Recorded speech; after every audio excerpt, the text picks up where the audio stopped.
Good morning and welcome to our devotion time today. I trust that you are doing well and God's peace is with you. Today I wanted to focus on Proverbs, and it's just one verse in Proverbs 15, verse 18. A hot tempered person stirs up conflict, but the one who is patient calms a quarrel. I read a humorous story of a little league coach that pulled one of his players over and said, "Now, Tommy, you understand what cooperation is?" And he goes, "Yes, coach, I sure do." And he says, "Okay. And you understand that we're going to either win as a team or we're going to lose as a team?"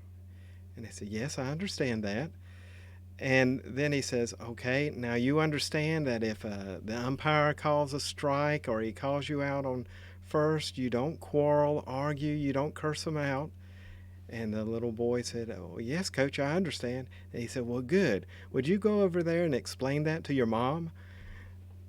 And I enjoyed that little story that I read, and I hope you do too. And it's a story that's humorous, but it also talks about us adults can lose our temper even when our kids do not.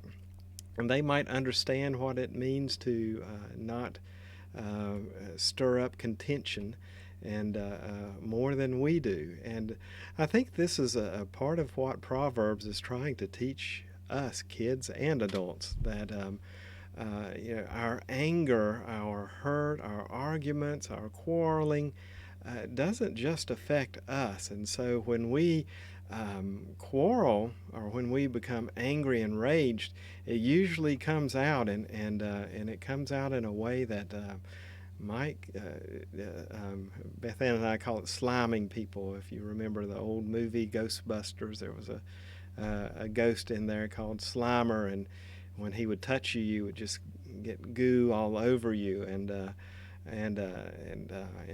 think one of the movies, the slime would make people angry.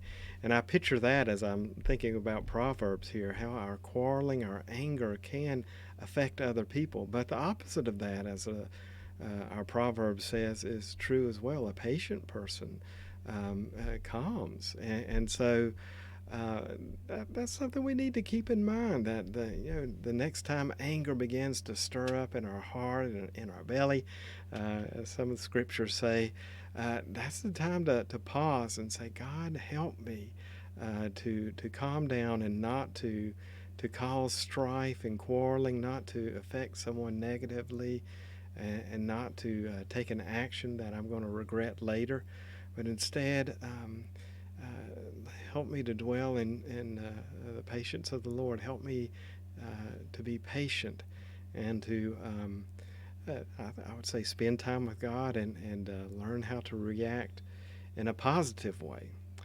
Well, that's our thought for today. I trust that you'll have a great week, that you'll dwell in the peace of Christ, that He'll just bless you in so many ways this week. And don't store up those blessings and just hide them. Share those blessings with others. Uh, the peace of Christ. Bye now.